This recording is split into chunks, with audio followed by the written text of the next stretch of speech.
Welcome to An Author Dissects a Narrative with your host, Husna Haze. In this captivating series, we will unravel the intricate tapestries of your favorite movies, TV shows, games, books, and beyond. Prepare to embark on a journey of analysis and exploration as we uncover the hidden gems and profound themes within these beloved narratives. Remember to show your support by hitting the like button and subscribing for a regular dose of insightful content. Let's delve into the realms of storytelling together.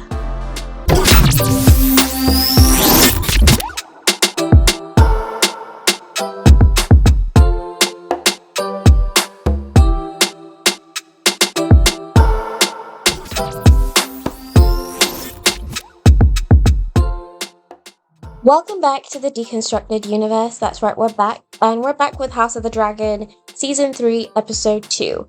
And we open up right where we left off in Episode 1, where it is the aftermath of the Battle of the Gullet. Now, last episode, obviously we saw that Jacaerys, he clocked out of this series. He clocked out of the war. He was shot down and he got some arrows to him. So this is really the opening of what happened after that, the aftermath. So we see that Baela goes back to Dragonstone with Jacaerys' body, and obviously we have this heartbreaking scene with Rhaenyra when she asks Jacaerys, what have you done? What have you done? She's literally just talking to her son. Obviously she's just kind of processing that he's dead now, that he's no longer with her. And in that processing, she's just kind of running through the events of what happened, her being basically put in timeout, like she is a child by her own son. And obviously one of her Kingsguard, literally locking her. And so she's just processing all of that stuff.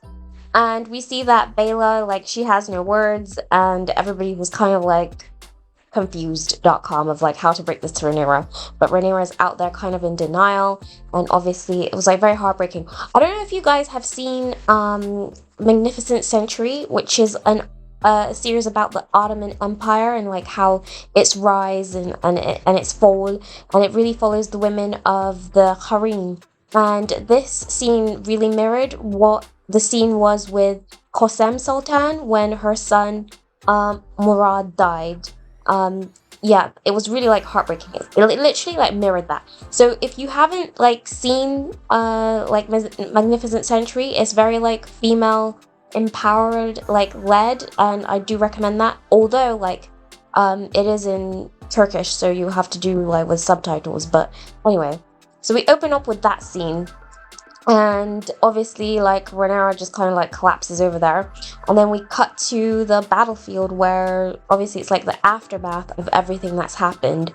And I thought the cinematography was really good in this episode, which was really great. Also, we go back to Adam and Ilyn. I don't know if it's Adam or Ilyn. I don't know which one's on the dragon and which one's not on the dragon. But anyway, they're looking for Corlys because obviously things have they don't know where he is. Bunch of bodies everywhere. Oh, but the Lannister did survive. We saw him make land and kill some people. And run off. I don't know where he's run off to, but he's alive. So yeah, we see that. And then we cut to... Well, where do we cut to? We cut to the Vale, where the Sheep Stealer and Rhaena have gone back to, because obviously she is part of the reason why Jace is, gone. And you know what I feel about this scene is I don't know why they changed it to this storyline. I would have liked to see Nettles and that relationship with her and Daemon, and how he really nurtures her and everything like that. And we can see that obviously Baela told Rhaenyra or whoever, she told them hey, there was another dragon in the air, and we had to split. They were doing a lot of things that just were just it was chaotic. Bottom line is Rhaena just ran back to the Vale, and I'm girl, why would you run back to the Vale where Rhaenyra is related to this girl? Rhaenyra's mom was an Arryn. She was an Arryn. Emma Arryn was an Arryn. So it's like Reyna is now running back to the Vale and is like, listen, do you want a dragon? Because she's scared because obviously things went left and it's partly her fault. Now, I think that they've really rewritten this where, obviously in the original, in the books, Nettles, Rhaenyra got very paranoid when it came to Daemon and Nettles, and that was kind of like the leading cause of their relationship breaking down and like trust being lost. And then like her basically ordering Nettles to be, off. But I think that because Reyna has now like claimed Sheep Stealer, and now that, Daemon is like on the lookout for this dragon rider who's like partly responsible for Jace's, unaliving, I feel like he's might be torn because obviously it's going to be his daughter. We've never really seen him as a father. He's a girl dad, but we've never really like seen him like interact like on a father level with his kids. But I don't know, like I feel like this is maybe where the writers are going with this story arc. And then obviously she's at the Vale with Rhaenyra's family members because those are Rhaenyra, like that lady is Rhaenyra's, is it her cousin or her aunt? Anyway, it's Rhaenyra's family member. So, like, the lady of the Vale is, like, literally, like, why are you here? Like, why would you come back here? Like, why would you think that, like, I would give you, like, respite or, like, what do you want? Like, why are you bringing trouble to my doorstep? And she's like, don't you want a dragon? Reyna is like, don't you want a dragon? Sheepstealer was scared. Like, I was like, Reyna, you were supposed to be on a boat with your siblings out to Pentos, but you decided that you want to claim a dragon. And this goes back to the Targaryens having this, like, they have this ego when it comes to dragons. Like, if they're not riding dragons, they're like, oh, like, I'm a dragon rider, I should be riding a dragon. It's like a complex. I don't know what, they need to, like, see a therapist because, first of all, like, they have issues going on with their family where they, like, insist on making the family tree instead of like a tree, a circle. But now they have like all this complex also with them insisting on like this dragon thing. Like if they don't have dragons, they're trying to get dragons. If they have the dragons, they're out here fighting with the dragons. It's like the dragon complex is like a handicap for the Targaryens. Like literally when they lost the dragons after the dance, they like refused to like understand that they don't have one of their biggest weapons against, dissent when it comes to their rule. This is why, like, the Targaryen dynasty, like, literally fell. And, I don't know, maybe we'll go into, like, a deep dive about that later on in, like, another video or anything like that. But until then, like, this is the Targaryen complex with the dragons that I just don't understand. It's like, I don't know. It's like, if you don't have a dragon, you're, like, literally nothing. And if you do have a dragon, you're out here using it to terrorize people and getting them extinct. Like, literally. So obviously Reyna is like, listen, like, don't you want a dragon? And obviously the Lady Arryn, like, is just like, listen, like, I'm not taking you into my castle and I'm not protecting you, but I have no say over a dragon that decides to roam, like, my lands. Like, I can't stop it from roaming my lands. So basically what she was saying, decoding that, is, hey, like, I am not going to, like, actively protect you, but if you want to just like chill out in my lands, I can't stop you. You've got a dragon, I can't fly, so you can do that. And then Reyna's like, yeah, I'll do that. And then we cut to Daemon in the Riverlands where he's just like singing, drunk. Like I just really have to note like his element is really on the battlefield. Just like war is his element, and this really feeds back into when Viserys said that his brother is chaotic, that him and Rhaenyra are chaotic and they're like dragons. So yeah, he's like literally in the Riverlands. They're like high off of them winning this battle, and then they get this raven where he's like, he reads and it's like the Crown Prince is dead. Rhaenyra tells him to come back. And I was just like, ugh. You know what? I don't understand Daemon's... I don't understand Daemon's character because he's very much into, like, like, dragon, pure blood, like, we're dragons, da-da-da. And I just don't understand how, like, he feels about Rhaenyra's kids with Harwin Strong. Like, I don't know how that goes. Just because I don't understand, like, what his psyche is in that sense. Because obviously, like, First of all, they were like bastards. We're not going to like sugarcoat this because it's a feudal system. It's a story based in a feudal system. If you're born out of wedlock, you're a bastard. Okay, it doesn't matter. There's a whole society and like a whole thing about being a bastard. If you're born out of wedlock, it doesn't matter.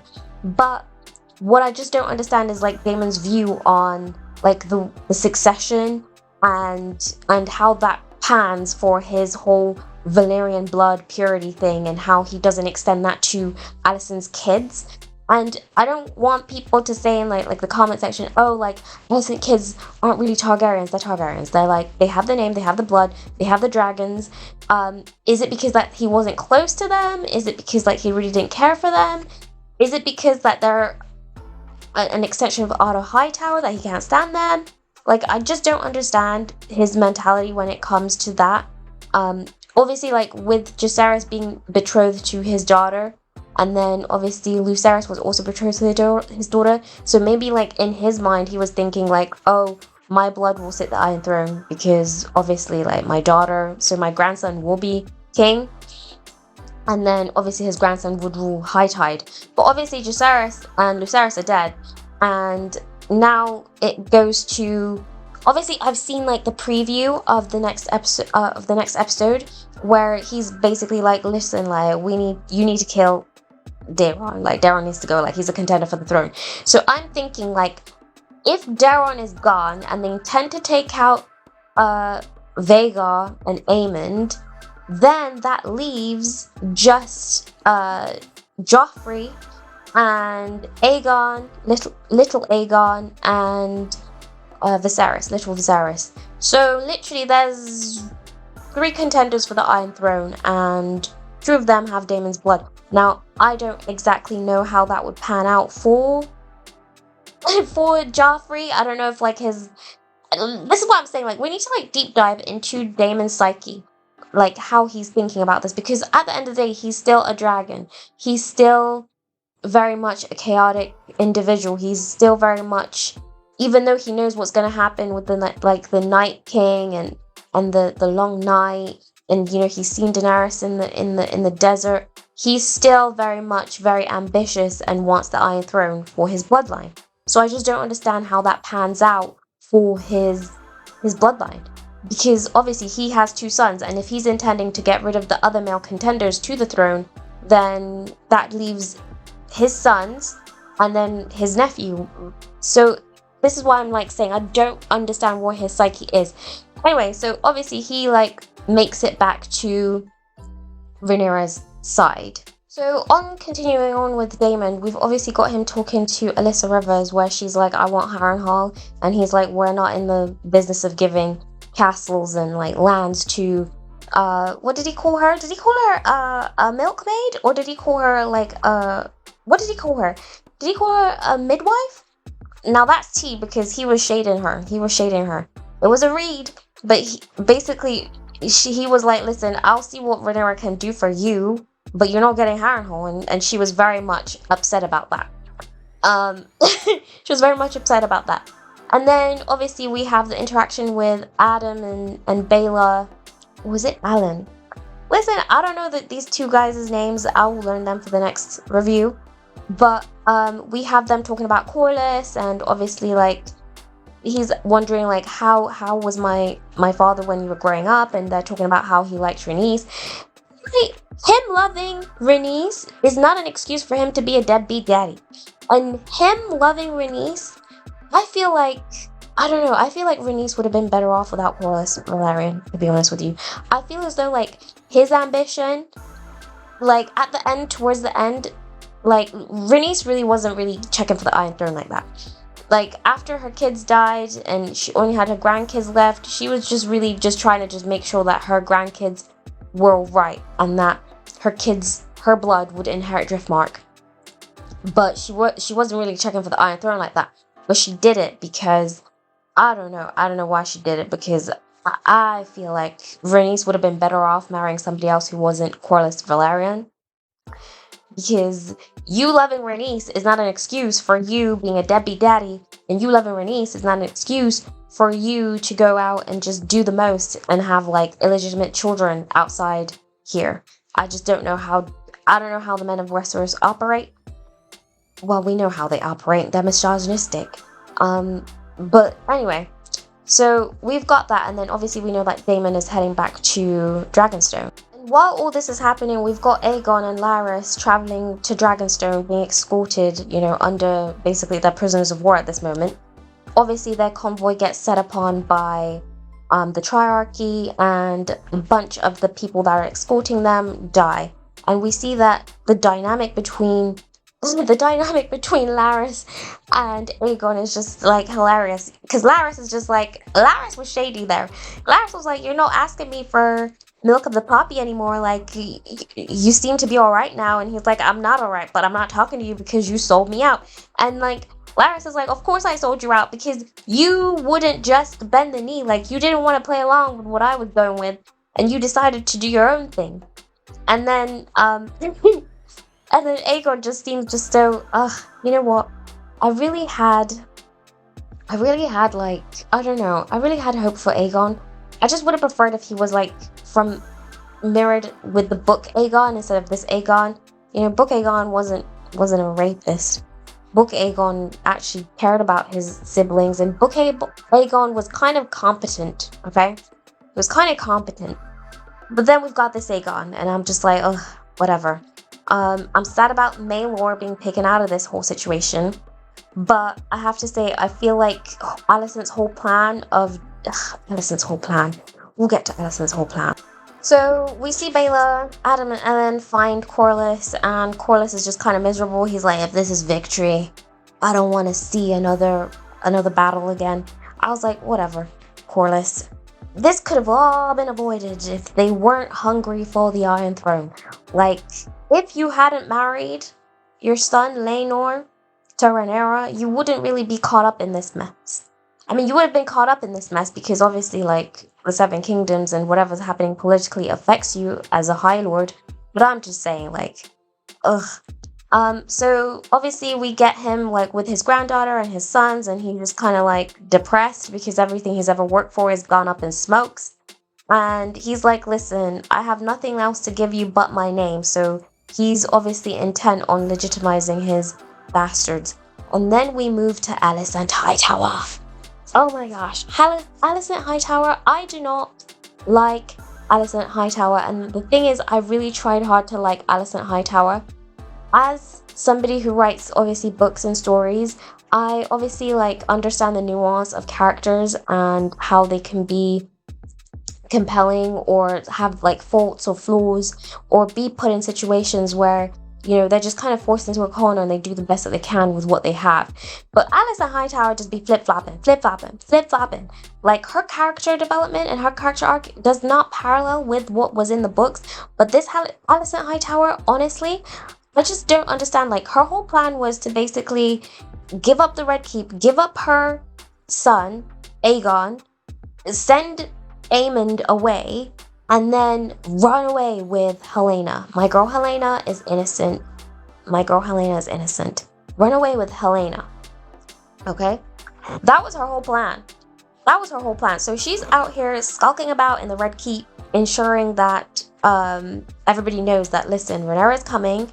You need to lay down your arms. You need to lay down your swords. She goes to the City Watch and she tells them, listen, Rhaenyra's about to pull up. You need to put your swords down.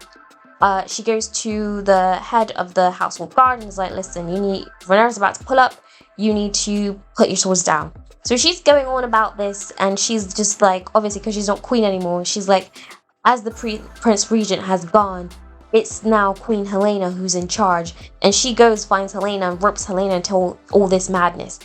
Do you know what happens to Alicent? There is an attempted assault on Alicent by one of these lords from the council, from the council. He's like, listen, you're plotting, you're planning. I know what you're doing. So instead of like reporting you or going to somebody, like doing something about it to stop you, instead I'm gonna try and assault you. And it's like, really, Alicent? What saved her is that the maester came, along with like a few other people, came into her room and obviously arrested that guy. But I think that was just really like a moment of clarity when it came to Alicent. Because Oh my gosh. I just cannot understand, like, being a woman in a feudal system was really, like, terrible, guys. It was really terrible. Like, it was really terrible. So we see that Alicent basically made everything, put everything in its rightful place in order to welcome Rhaenyra when she comes on Dragonback with Daemon. And then we see that, obviously, the scenes between Daemon and the Dragon Seeds, and Daemon and Rhaenyra, and Daemon and Mysaria. Now, Daemon, when he meets the Dragon Seeds, he's like, "Why are you here?" And they're like all making these excuses. They're like, "Listen, like, the woods are haunted in Harrenhal. Like, we were hearing voices, I was seeing things," and it's like Damon does not care. Damon punches, or did he punch, or did he slap? He hits, okay, this dragon seed, and is like hits him, like gives him a good pop right in the face. And then it's not until Hugh Hammer is like, "Listen, like, there was a witch that came to us and told us that there was a battle and we need to get here." And you know when, like, the spotlight is on them, or should I say Dragonfire? When the Dragonfire is on them, they're like, "Listen, Adam left too."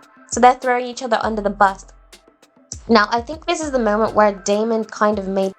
This is literally the moment where Daemon kind of just realized that these dragon seeds are actually a threat, because they're making decisions by themselves, and he doesn't want to do that. He doesn't want them to do that. So I think this is the moment it really clicked with Daemon that, they can literally make decisions by themselves. Have dragons also. And he's telling them, "Don't think." And I'm like, whose bright idea was it to give people who are not even attached to House Targaryen like that dragons like this, okay? It was a terrible idea. I mean, obviously it was Jace's. And Daemon didn't really say anything to condemn this action. So I'm just kind of like, ugh, I don't know. It was a bad idea. It was a bad idea. And maybe it's because, like, I have hindsight, because obviously we know what happens with their stories. But obviously, like, it was a bad idea, guys. It was a bad, terrible idea to give these guys dragons. Anyway, so he goes to see Mysaria. He bumps into Mysaria. And Mysaria is like, "Not everything is about you, Daemon." Because obviously Daemon is like, "Oh, are you trying to, like, get to me? What, you and Rhaenyra are real close? Are you, like, trying to bide your time? What's your purpose?" And it's like, Mysaria's like, "Listen, Daemon, not everything is about you. The world does not revolve around you. Like, Rhaenyra is over there. She's ill. Just go see about your wife, okay?" And we get the Maester coming in. So we get the Maester coming in and just being like, "Listen, Vhagar's been sighted leaving King's Landing." So he goes, sees Rhaenyra. Rhaenyra's obviously depressed. Her son is dead. And Daemon is like, he died for his queen. I don't feel like Daemon doesn't really look very upset about the situation. I feel like we need to get into Daemon's psyche of, like, what he feels about Rhaenyra's other kids. Because, I don't know, a man coded like Daemon just doesn't scream, "I'll let these kids be ahead of my kids." But I feel like the more Rhaenyra's kids are dropping off like flies, is the more that, his own blood gets closer to the throne. So obviously he's like, "Rhaenyra, listen, I know, like, what Viserys told you, it's all true. I've seen, like, a girl with, like, dragons at her breasts." Like, Rhaenyra's like, "I don't want to hear it. I'm going through some things. Like, I'm tired. Like, just go away, Daemon." And Daemon's like, "Listen, if this prophecy is real, what are you gonna do about it?" Obviously, then Rhaenyra, like, gets up. Obviously, they rally the dragon seeds, and they mount their dragons, and they're off. They're off to King's Landing. And obviously, Rhaenyra's council has something to say, and she's like, "I'm not talking anymore." And, they mount their dragons, and they fly off. I have to say, like, this is the first time I've noticed, like, Syrax being very, very feminine. And we saw Syrax with Caraxes, and they were very, very, like, intimate with each other. Like, they had, like, it was cute, was what I'm trying to say. Like, it was cute. I could see the relationship that mirrored their riders. So they arrive in King's Landing, and obviously what Alicent said was gonna happen happens. The City Watch comes in and basically, they kneel to Rhaenyra and Daemon. And, there's maybe some stragglers on the High Tower side that are basically like, listen, like, you're not getting this throne. Obviously, it doesn't work out. Obviously, like, Daemon, like, used to manage the City Watch. He used to be, like, their captain and stuff. So, and it doesn't really surprise me because Rhaenyra and Daemon have been being able to get, like, assassins into the Red Keep and coming in and out of King's Landing. So, it's like, the City Watch been Daemon's. The City Watch been Daemon's people. They've been us. And so yeah, they claim King's Landing and they're asking like where's Alicent? Where's King Aegon? And it's like Aegon is not there. And Alicent, they don't know where Alicent is. Alicent is out here on the run with Helaena. I have to say Helaena is my MVP for this episode because when Alicent was like, listen, what you said about being better off when you weren't queen, when you were like happier when you weren't queen, that pierced me. Like, I'm trying to get us out of here. I'm trying to do what's best for you, for us. And Helena's like, I would like to raise chickens. And I'm like, oh my gosh, Helaena is innocent. Helaena didn't deserve any of this stuff. Helaena didn't deserve any of this stuff. So yeah.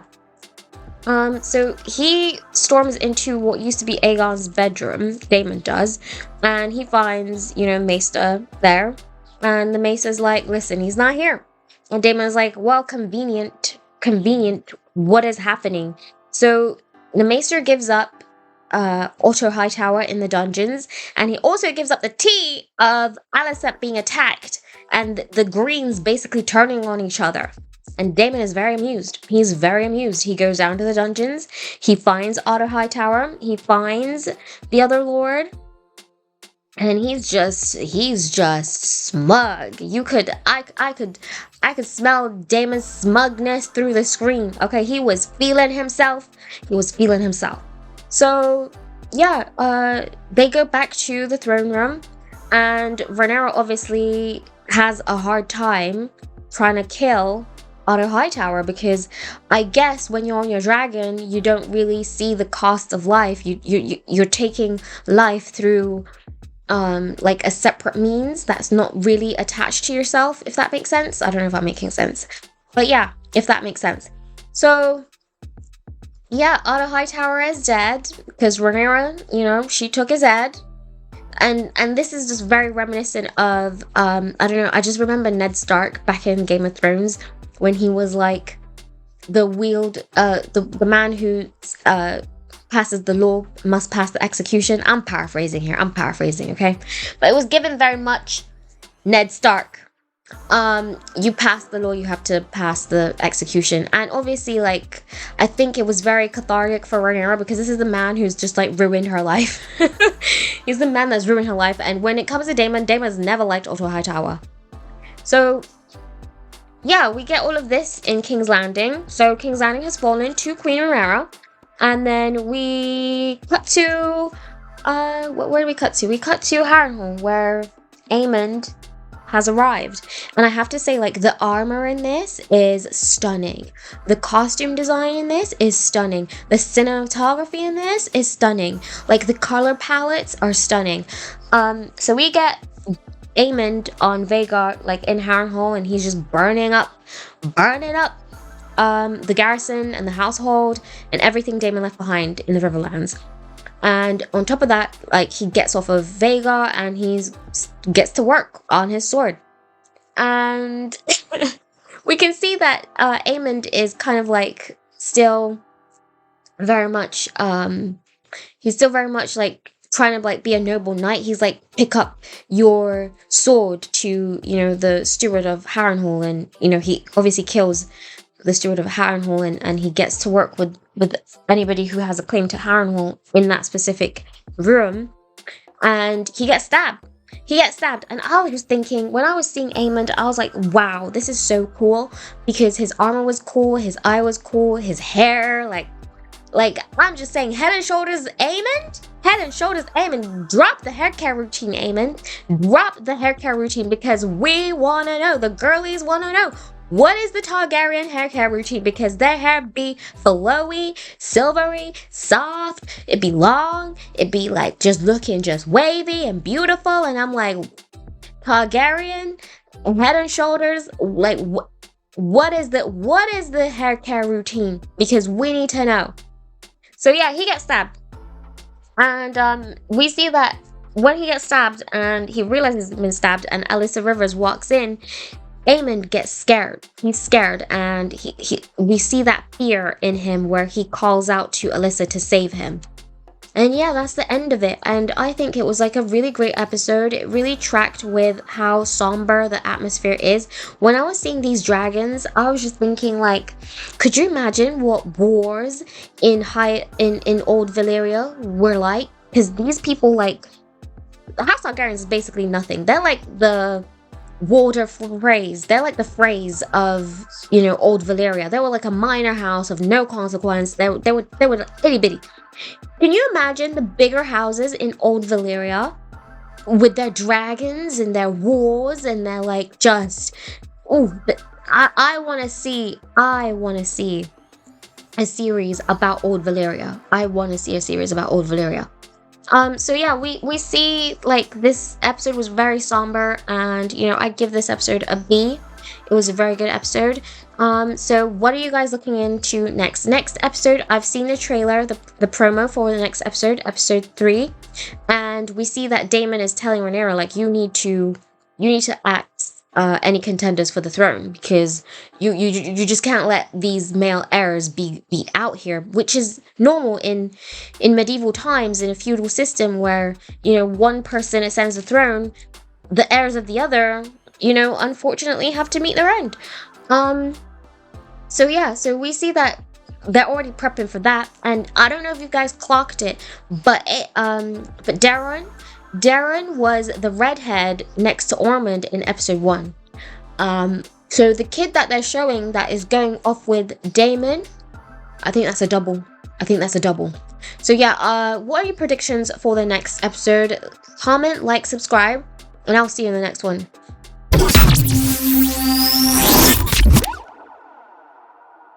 Welcome to the end of the video, and thank you very much for making it to the end. Make sure you check out Vertigo Honor Bound by Blood, the first installment in the Vertigo book series. It is set in 2095 at the heart of the Imperial Champion regime, where Emperor Gregory Champion rules over Earth and the colonies stretching out across the solar system, where there is a virus called the Megavirus that has mutated and changed the political landscape of Earth.